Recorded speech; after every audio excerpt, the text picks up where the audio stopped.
Hey there, what is up you guys? I am Jerry and welcome back to the channel, The Chicago Griller. This is the show where I share my favorite tips, tricks, and recipes for the Weber Q. If you think that I can help you out, hit that like button and subscribe. Today on the channel, I'll be grilling some salmon on my Weber Q, but I'll be wrapping them in these.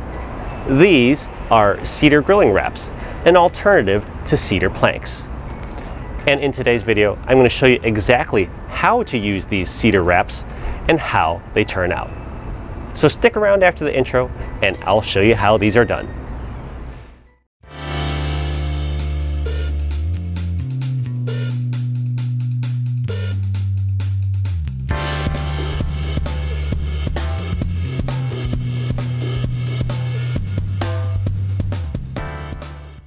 This is an 8-pack of cedar grilling wraps. I got these from a friend, but I've seen it on sale in grocery stores or general stores such as Target. Anyways, when I open up the packaging, you'll find some kitchen twine enclosed, as well as, of course, the cedar grilling wraps. As you can see, they are pretty thin and are also pretty flexible, as you'd expect as you need to wrap these around food. And because they are wood, they do feel sort of sandpapery. Anyways, let's set these aside while we prepare our salmon portions. Today I'll be grilling up these 6-ounce salmon portions. And our prep will be real simple. To begin, let's start with a little bit of kosher salt. I've added my salt to a shaker just to make it a little bit easier to apply. Next up, some freshly ground black pepper. And finally, I'm going to add a generous amount of dried dill to each salmon portion. I'm not measuring it out. Again, I'm just laying it on thick. Now, once you're satisfied, use your clean hands and gently pat that salt, pepper, and dill into the surface of each salmon portion. And that's it. Let's go set these aside and reset our board for our grilling wraps. Now, the package instructions say I need to soak the wraps before using, but I'm going to ignore that. You know, I want my cedar wraps to smoke. I don't want them to steam. Now that said, another thing to point out is you'll notice that there are very distinct grains on each cedar wrap. The instructions do say you want to lay your food with the grain, which is what I'll do here. Just like that. Then fold up both sides and wrap. You want to get this pretty tightly, and once you've got this nice and snug, grab a piece of that kitchen twine that's enclosed and tie it all together. I'm just doing a standard double knot, which should be more than adequate. Just something so it doesn't come unfurled on its own. Repeat this wrapping process with the rest of your salmon portions, and then head on out to your grill. Now before we get out to my grill, can I just take a moment and say, these really look like tamales? Yeah, they really do, don't they? Anyways, to our Weber Q1200. This has been preheating for about 10 or 15 minutes. I've adjusted my gas knob to a medium heat, and now I'll lay my salmon portions, wrapped in cedar, directly across the grill grates. Shut the lid and let this cook for about 2 to 3 minutes. After that time is up, we're going to open our lid once again and turn our salmon portions over. And you'll see that the cedar wraps are starting to get some nice grill marks. If you look very closely, you'll see that they are also starting to smoke and give off some very nice aromas. You'll see this a lot better once I close the lid. And see, check that out. Here I am about 5 minutes total into the cook, and you'll see that the cedar wraps are giving off some really, really nice smoke. Salmon on the grates normally takes about 10 total minutes to cook. So at this point, I'm going to go temperature check these salmon portions. Now it is actually a little bit tricky to temperature check these guys while wrapped. So I got to kind of go in from the top here. Let's see if I can give you a good view of the temperature reading. There you go.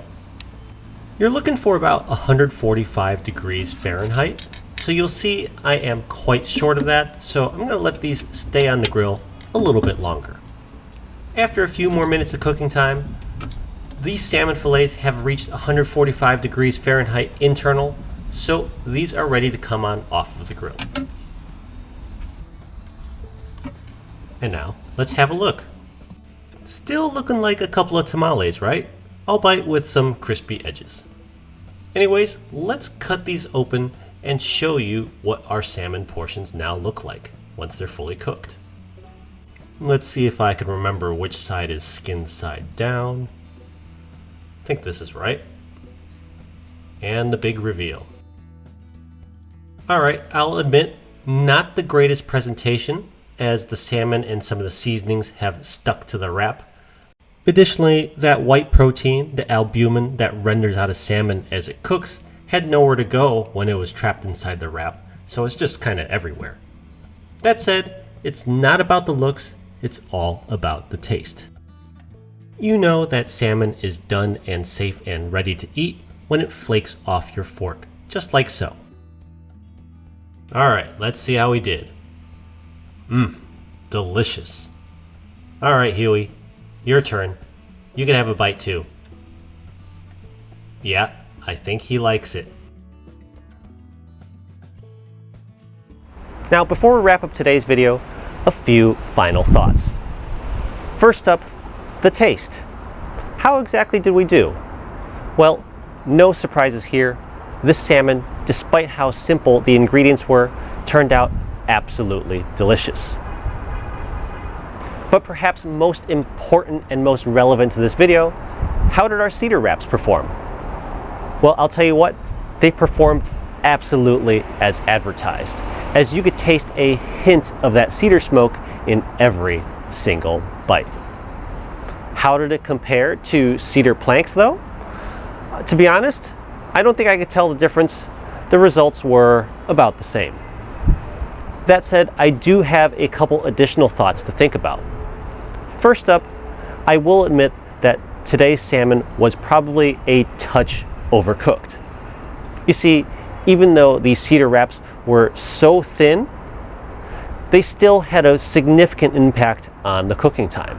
And it was almost like I was cooking the salmon indirect instead of directly on the grates. It just goes to show you how poor of a conductor wood is of heat. So it's definitely something you need to think about when using these on the grill. It may take a little bit of experimentation to really get it right. The second thing you need to think about when considering these grilling wraps are the economics of it. So for $10 US, you get 8 wraps in this package. But for the same $10 US, you might only get 2 cedar planks. So depending on where and how you buy, you might actually get a slightly better deal per serving by using these cedar grilling wraps versus using cedar planks. Again, just something to keep in mind. Anyways, that should do it for today's video. Thank you very much as always for watching. If you enjoyed the content of the show, as usual, hit that like button and subscribe. I'm also very curious to know if any of you out there have used cedar wraps and what you think about them compared to cedar planks. Let me know down below. Thanks again for watching. I try to come out with new videos every single week or so, so I will see you all again next time. Bye!